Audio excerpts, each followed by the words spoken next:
So hi guys, good evening and welcome to my second vlog. और आज का topic होना तो चाहिए था मेरा स्टडी रिलेटेड या फिर रिवीजन प्लानर रिलेटेड। लेकिन उससे पहले मुझे कुछ इंपॉर्टेंट बताना है अपने फर्स्ट व्लॉग से रिलेटेड। जो मैंने अपना फर्स्ट व्लॉग अपलोड किया था यूट्यूब पर 20 दिसंबर को रात को 3 बजे। तो उससे रिलेटेड बहुत सारे लोगों के बहुत तरह तरह के रिएक्शन थे। स्टार्टिंग से स्टार्ट करते हैं पॉजिटिव रिव्यूज़ से। पॉजिटिव रिव्यूज़ की बात करें तो सबसे पहले अपना मैंने व्लॉग अपनी मम्मी को दिखाया था। मेरी मम्मी ने तो स्टार्टिंग में अप्रिशिएट किया कि हाँ बढ़िया है, तुमने 15 मिनट तक बिना रुके बोल पाए। और मुझे भी अंदर से लग रहा था कि मैंने अपनी परफेक्शन की भूख और सभी बहानों को साइड करके अपना पहला वीडियो अपलोड कर दिया यूट्यूब पे। और उसमें शायद से 34 या फिर 34 या 35 व्यूज़ आ भी गए थे 6-7 घंटे के अंदर अंदर। काफ़ी सही था वीडियो। और डे के एंड में देखा जाए तो उसमें शायद से 121 व्यूज़ क्रॉस हो गए थे। लेकिन फिर बाद में जब मैंने अपने और भी लोगों को शेयर किया वीडियो, तो सबसे अच्छा मुझे रिएक्शन उनका लगा। अपने एक भैया हैं उनका, उन्होंने सुबह उठते ही मुझसे बोला कि बहुत अच्छा तुमने व्लॉग डाला है और मुझे भी बहुत इंस्पिरेशन मिली, बहुत अच्छा लगा, मोटिवेटिंग था तुम्हारा व्लॉग। और मैंने पूरा देखा, एक भी बार मैंने स्किप या फिर मुझे ऐसा नहीं हुआ कि मैं बोर हो रहा हूँ। अच्छा कर रहे हो, सही है पढ़ाई के साथ साथ। और बाकी के भैया दीदी ने भी मुझे ऐसे ही एडवाइस दी कि कंटेंट रहना, डिसिप्लिन में रहना, और अब रोज़ ही अपलोड करना व्लॉग्स, 1 महीने तक ट्राई करो, पढ़ाई के साथ साथ एज अ हॉबी इसको परस्यू करो। 1-2 घंटे दो इस चीज़ को। मुझे भी लगा कि हाँ सही है करना। लेकिन अपार्ट फ्रॉम दैट कुछ नेगेटिव रिव्यूज़ भी हैं। स्टार्टिंग करते हैं मेरी मम्मी से। मम्मी ने स्टार्टिंग में तो कहा था कि हाँ बढ़िया है व्लॉग, अच्छा है, अपलोड कर दो। लेकिन फिर उसके बाद उन्होंने बोला कि नहीं सही नहीं है, लोग क्या कहेंगे, क्या सोचेंगे। और सबसे ज़्यादा जो डेंजरस था, सबसे ज़्यादा शॉकिंग जो था वो था पापा का रिएक्शन। आज सुबह पापा ने उठते ही मुझे इतना कुछ सुनाया, इतना बुरा भला कहा, बहुत कुछ बोला जो कि बताने लायक नहीं है। उन्होंने, उनके दिमाग में ये था कि जैसे 2019 या फिर 20 में टिकटॉक वगैरह वो सब चलते थे, लिपसिंग वीडियोस या फिर कुछ क्रिंज यूट्यूबर्स वगैरह जो ऊट पटांग की हरकतें कर रहे हों, या फूड ब्लॉगर वगैरह, उन सब का उन सब को देख करके पापा के भी माइंड में एक यूट्यूबर की वैल्यू बन गई, एक डिफिनीशन बन गई। और उसी सेम तराजू से उन्होंने मुझे भी तोल ताल दिया। और उन्होंने मेरा वीडियो देखा भी नहीं, और बस मुझे एकदम भयंकर तरीके से ऊट पटांग बोले। इतना ज़्यादा बोला, इतना ज़्यादा कि बात बहुत आगे तक बढ़ गई थी। बात इतनी ज़्यादा आगे बढ़ गई कि मुझे अपना पहला यूट्यूब चैनल ही डिलीट करना पड़ गया। और मेरे पहले वाले चैनल में मैंने 2 वीडियोज़ अपलोड की थी। पहला वीडियो जो मैंने अभी फर्स्ट व्लॉग इस वाले चैनल में, नए वाले चैनल में अपलोड की है वो। और एक सेकंड व्लॉग भी मैंने अपलोड किया था।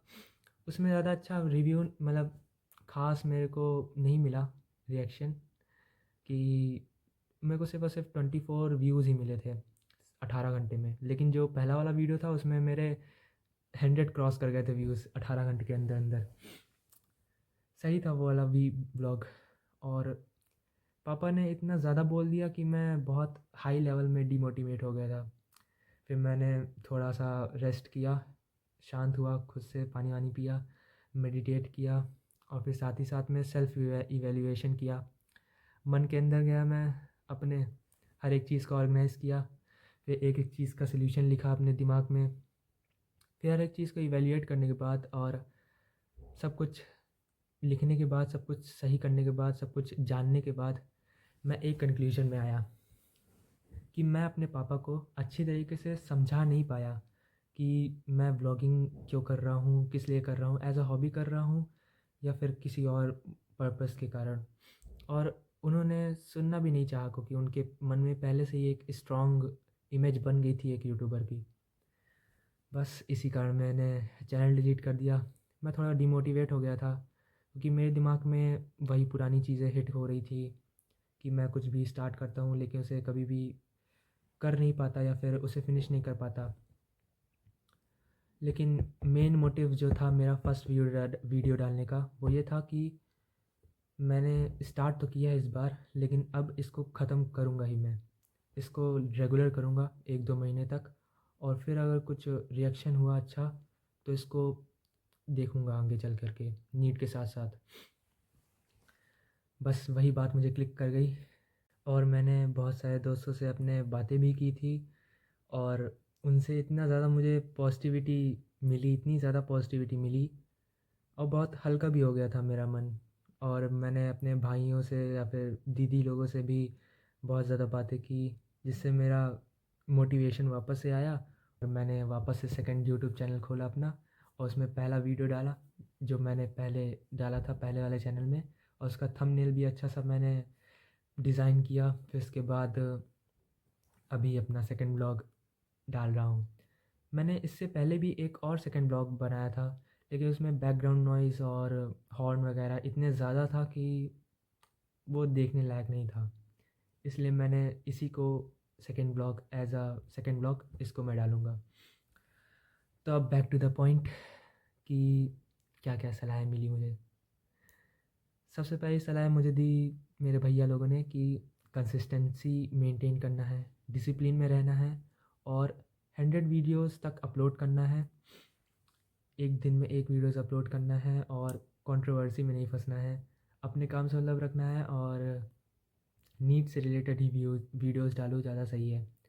और अपने ओपिनियन वगैरह शेयर करना चाहूँ हाँ, तो वो भी कर सकता हूँ मैं।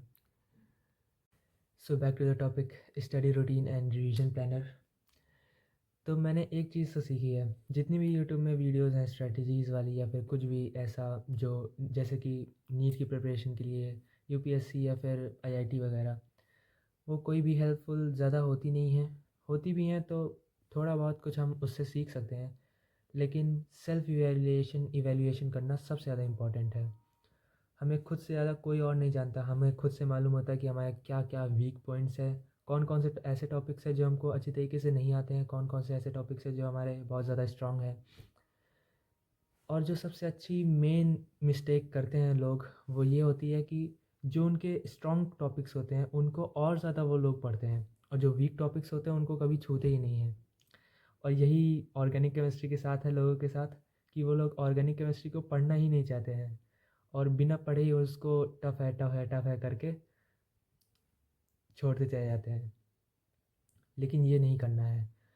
मेरी जो स्टडी स्ट्रेटजी होने वाली है, वो ये होने वाली है कि मैं अपना पीडब्ल्यू में ही नॉर्मल वीडियो लेक्चर देखूँगा। उम्मीद सीरीज़ को फॉलो करूँगा 2025 वाली, 2024 वाली, और प्रचंड सीरीज़ को फॉलो करूँगा 2024 और 2025 वाली, और NEET killer series, backlog killer series, ये सारी सीरीज़ फॉलो करूँगा। और साथ ही साथ में इनके जितने भी टेस्ट होंगे उन सब टेस्ट को मैं हफ्ते में एक बार दूंगा। और मुझे सही बोलूँ तो टेस्ट सीरीज़ उम्मीद सीरीज़ की ही सबसे ज़्यादा अच्छी लगती है, और उम्मीद सीरीज़ 2025 की ही मैं टेस्ट सीरीज़ ज्वाइन करूँगा, और उसी को मैं दूंगा, और जो कि फ्री है पीडब्ल्यू के ऐप में ही। तो वीडियो लेक्चर देखने के लिए मैं बाकी की जितनी भी ऐप बैचेस हैं उनको देखूँगा, और जो भी टेस्ट है उनको मैं संडे को ही दूंगा। एक वीक में एक टेस्ट दूंगा, और उस टेस्ट से रिलेटेड जितने भी टॉपिक्स होंगे उन सबको एक हफ्ते के अंदर अंदर कवर करूँगा। बस ये है मेरी स्ट्रेटजी। और स्टार्टिंग करें तो वीक के अकॉर्डिंग मैं पढ़ूँगा। और जैसे कुछ लोग होते हैं जो एक ही सब्जेक्ट को लेते हैं और उसको ही पढ़ते रहते हैं पढ़ते रहते हैं पढ़ते रहते हैं, वो बहुत ही ज़्यादा बेकार चीज़ है। मैंने खुद से एक्सपीरियंस किया, वो वैसे करने से बोरिंग लगने लगता है, और चीज़ें दिमाग में चढ़ती नहीं है उतने हिसाब से। और हमारा ब्रेन बचपन से ही इस चीज़ से ट्यून्ड है कि हम लोग टाइम बॉक्सेस, जैसे कि जैसे टाइम टेबल होता था स्कूल्स में, इंटरवल होता था, फिर 4 पीरियड होते थे, फिर 4 पीरियड होते थे 45 मिनट्स के। वैसे ही हमें भी पढ़ाई करना चाहिए, तीनों सब्जेक्ट्स, वो भी एक दिन के अंदर। लेकिन मैं बहुत सालों से ही, मतलब 3-4 सालों से ही ऐसे ही पढ़ रहा हूँ कि मैं पूरा एक चैप्टर उठाता हूँ, उसको पूरा ख़त्म करता हूँ, फेज़ तय करता हूँ। तो मैं जो है सोच रहा हूँ कि अपना एक चैप्टर उठाऊँगा, उसको एक दिन में ख़त्म करूँगा मैक्स टू मैक्स, और उसके बाद दूसरे दिन दूसरा चैप्टर उठाऊँगा, लेकिन वो दूसरा चैप्टर दूसरे सब्जेक्ट का होगा। इस तरह से मेरा टाइम बॉक्स वाली चीज़ भी सही बैठ जाएगी और मुझे बोरिंग नहीं फ़ील होगा। मेरा सब कुछ कलेक्टिवली आगे बढ़ता चला जाएगा। ऐसा नहीं होगा कि मैंने पूरी फ़िज़िक्स कंप्लीट कर ली, अब पूरी बॉटनी और ज़ूलॉजी या फिर केमिस्ट्री पूरी बची हुई है, या फिर मैं केमिस्ट्री में ऑर्गेनिक केमिस्ट्री बस पढ़ लिया और इनऑर्गेनिक और फ़िज़िकल बची ही हुई है। तो वैसा नहीं करूँगा, मैं सब कुछ एकदम मिक्स करके पढ़ूँगा और स्टार्टिंग में करूँगा उम्मीद सीरीज़ के लेक्चर से, और टेस्ट वगैरह भी मैं उम्मीद सीरीज़ के ही दूँगा हर वीक में एक। और यूट्यूब में मैं अपने टेस्ट के मार्क्स वगैरह और जो जो भी चीज़ें मैंने पढ़ी हैं उन सब के बारे में कुछ हो सका तो बोलूँगा, और जो भी मेरी लाइफ में छोटे मोटे इंसिडेंट होंगे वो सब बताऊँगा। अगर आप लोग को भी मेरा इस नीट जर्नी में पार्ट बनना है तो सब्सक्राइब करिएगा। बस that is for today's vlog. इस व्लॉग को यहीं पे एंड करता हूँ। अगले दिन तैयारी करूँगा व्लॉग 3 के लिए। Bye bye. एक और बात है जो मुझे शेयर करनी है। आज वाला जो वीडियो था उसको रिकॉर्ड करने में मुझे 18 टाइम्स बार बार वीडियो को पॉज़ करके करना पड़ा, बार बार मेरे को रिकॉर्ड करना पड़ा, क्योंकि कुछ ना कुछ गड़बड़ हो ही जा रही थी बार बार बार बार। इतना अच्छी तरीके से मैं बोलने की कोशिश की, सब कुछ मेरे दिमाग में क्लियर था, लेकिन फिर भी मैं अच्छी तरीके से बोल नहीं पा रहा था। हर बार बोलने के बाद, ख़त्म करने के बाद वीडियो, कुछ ना कुछ ऐसा क्लिक होता था कि हाँ ये चीज़ बोल देना चाहिए था, ये चीज़ बोल देना चाहिए था, इस तरह करके। लेकिन फिर भी एट द एंड मैंने वीडियो बना लिया है। और जो आज मैंने बहुत इम्पॉर्टेंट बात सीखी है वो ये है कि जो चीज़ स्टार्ट की है उसे ख़त्म ही करना है किसी भी हाल में। उसको कोई भी और दूसरा बहाना या फिर कोई भी चैलेंजेस अगर आते हैं लाइफ में, उसको सामने से फेस करने के बाद छोड़ के नहीं चला जाना है। जैसे कि मैंने अभी यूट्यूब चैनल अपना स्टार्ट किया है और इतनी बड़ी सिचुएशन हो गई कि पापा ने मुझे ऊट पटांग बोला, मैं चैनल डिलीट कर दिया।